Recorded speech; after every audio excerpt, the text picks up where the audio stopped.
Xarxa AccessCat, xarxa d'innovació en accessibilitat de Catalunya, mitjans, educació i cultura. Generalitat de Catalunya, Departament de Recerca i Universitats.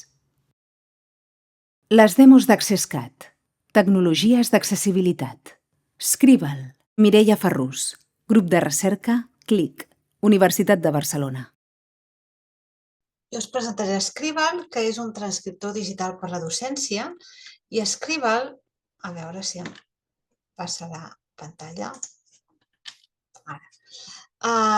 Scribble és un transcriptor digital per la docència. Us presentaré una mica molt breument el nostre equip.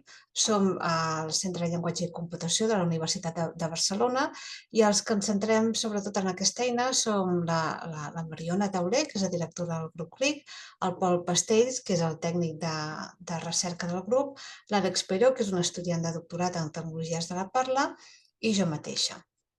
Scribble sorgeix d'una necessitat a les aules de fer eines accessibles, especialment per a aquells alumnes que tenen dificultats auditives. I la idea és tenir un transcriptor que pugui anar transcrivint el contingut de l'aula del professor, de manera que un alumne amb sordesa o dificultats auditives pugui tenir la transcripció del contingut de la classe.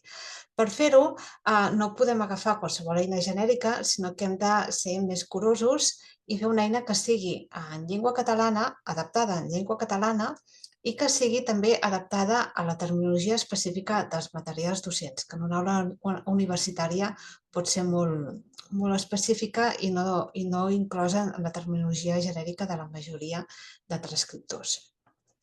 El que fem nosaltres és basar-nos en una tecnologia a punta basada en xarxes neuronals, que és el Whisper. Whisper és un sistema desenvolupat per l'empresa OpenAI, que és la mateixa que va desenvolupar el ChatGPT, però aquesta vegada per reconeixement automàtic de la parla.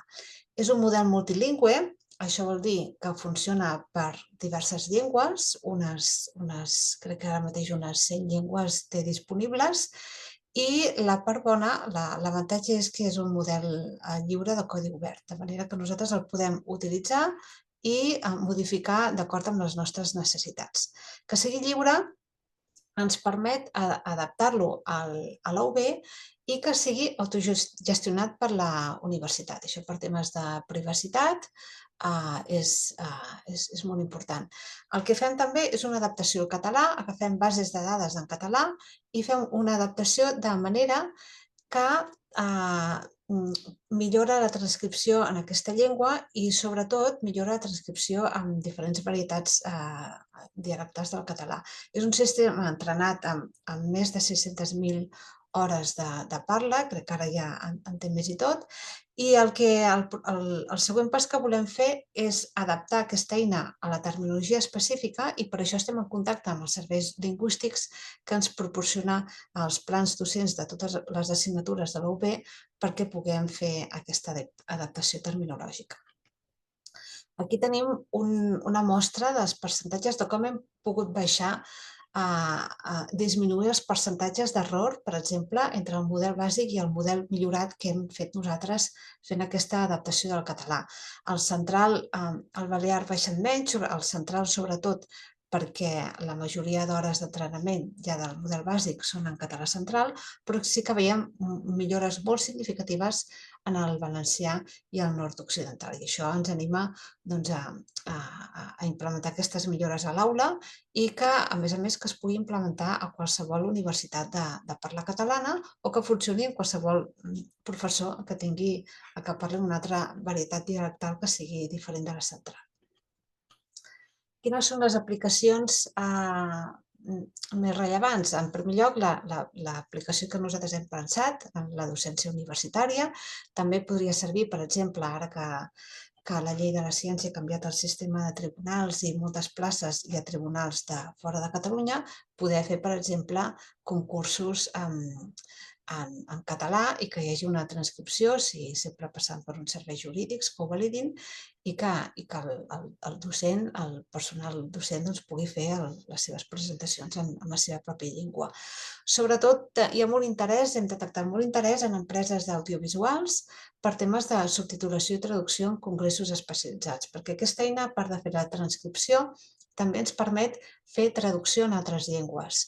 Sobretot, el que ens interessaria més a l'aula universitària seria fer aquesta traducció a l'anglès o al castellà, perquè és llengües que parlen la majoria de gent que ve de fora i inicialment no entén el català, però també es podria arribar a traduir altres llengües. Trobem altres aplicacions, com per exemple en salut, per temes d'immigració o de transcripció del que va dient el metge, i també en l'administració pública, les transcripcions de plens del Parlament, per exemple, o de plens d'ajuntaments, on la transcripció és necessària i és molt costosa si s'ha de fer a nivell manual. Ara us passo la part més interessant, que és fer la demostració, i ens la farà el Pol Pastets, que és el nostre tècnic de recerca. D'acord. Doncs ara us estic compartint, a veure si puc treure això, el que seria l'aplicació web. Senzillament la idea és que s'entra el nom de la classe, del congrés, del que estiguem fent, i veiem que ja em detecta el micròfon, i un cop premo transcriure, automàticament comença a fer la transcripció. La idea seria que després d'aquesta classe s'hi poden connectar els alumnes, entrant a la mateixa web, posant el mateix codi de la classe i veurien aquesta mateixa transcripció. També tindrien l'opció de, tot i que potser el professor posi això a la classe perquè es vegi la transcripció en català, ells veure-la en castellà o en anglès, com ha dit la Mireia. I ara mateix hem posat que es vagi fent la transcripció, cada segon es va actualitzant, veieu que les línies es van modificant a mesura que vaig parlant, i tenim un màxim de 4 línies per no... És a dir, no volem guardar tota la transcripció, senzillament és perquè la gent vagi seguint el que s'està dient en aquell mateix moment, de mateixa manera que un intèrpret no es guarda el vídeo. I seria això, la demostració de l'Scribble.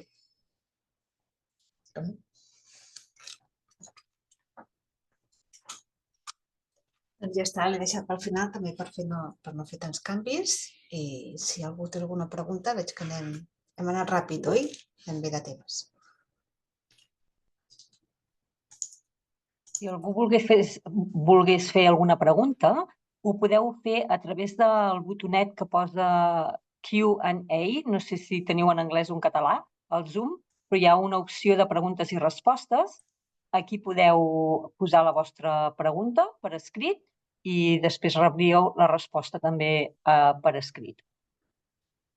Mentrestant, potser, Mireia, jo et preguntaria que ens remarquis per què aquesta eina és innovadora, és única. Quins són aquells 2 o 3 punts que ens has comentat al principi que la fan diferent o que la fan justament molt útil en el nostre context i també escalable a altres nivells. Si ens ho pots recordar, perquè he vist que hi havia gent que s'ha connectat una mica tard i potser s'han perdut aquesta part. Jo penso que aquesta tecnologia que presentem és única per 3 motius diferents. Sí que existeixen molts sistemes automàtics de reconeixement de la parla, però n'hi ha pocs que estiguin ben adaptats al català, i si estan adaptats al català no necessàriament ho estan en les diferents variants dialectals, que també és important.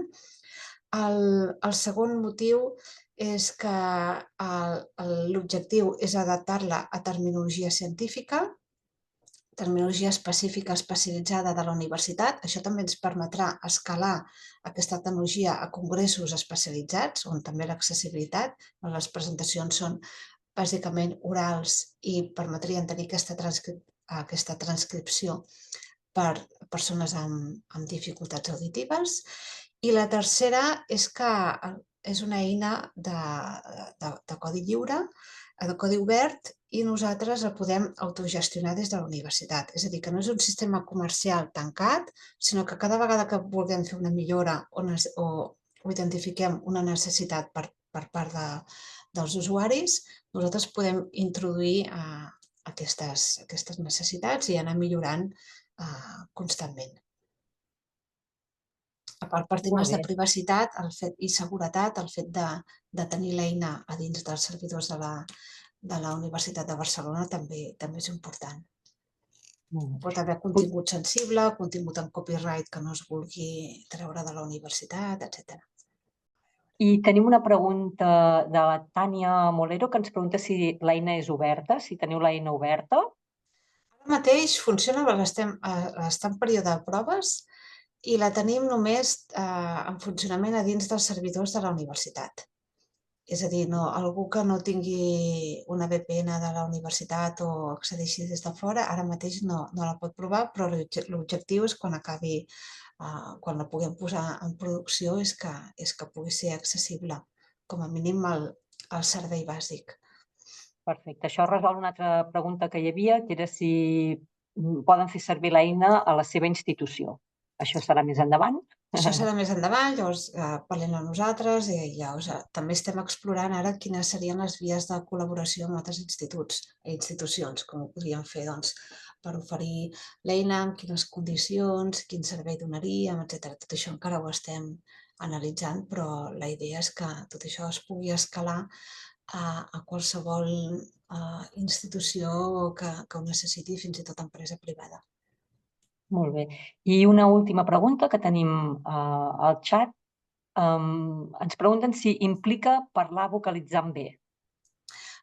Com més bé vocalitzis millor, però són tecnologies que funcionen bastant bé. Nosaltres ho hem provat amb micròfons de molt baixa qualitat o a micròfons a distància i funciona prou bé. Això és com tot, igual que un professor, si un professor vocalitza, doncs l'alumne ho entendrà més bé. És el mateix que el que passa a nivell humà. Evidentment, no cal estar vocalitzant com si féssim teatre. Podem tenir una transcripció prou bona parlant de forma natural. I una última pregunta, que crec que hi ha la resposta, però ens pregunten si serà una eina gratuïta. Entenc que esteu mirant a veure... Sí, estem explorant encara les condicions de llicències i model de negoci. Nosaltres, la nostra filosofia és de codi obert, però ja veurem a veure com la podem mantenir i quines necessitats tenim i què és el que podem oferir gratuïtament i què és el que no. Això encara ho hem d'acabar de veure i decidir. Molt bé, doncs moltíssimes gràcies, Mireia i Pol. Moltes gràcies per aquesta eina. Les demos d'AccessCat, tecnologies d'accessibilitat, formen part de les activitats de la xarxa AccessCat i tenen el suport del Departament de Recerca i Universitats de la Generalitat de Catalunya. 2021 XARDI 00007. Aquest vídeo reflecteix exclusivament els punts de vista dels autors. AccessCat i els organismes finançadors esmentats no es fan responsables de la informació que conté ni de l'ús que se'n pugui fer. Generalitat de Catalunya, Departament de Recerca i Universitats. Xarxa AccessCat. Xarxa d'innovació en accessibilitat de Catalunya, mitjans, educació i cultura. Contacte. Web de la xarxa AccessCat, accesscat.net. accesscat.net. Correu electrònic xarxa.accesscat@uab.cat. Twitter @xarxaaccesscat. LinkedIn xarxa AccessCat.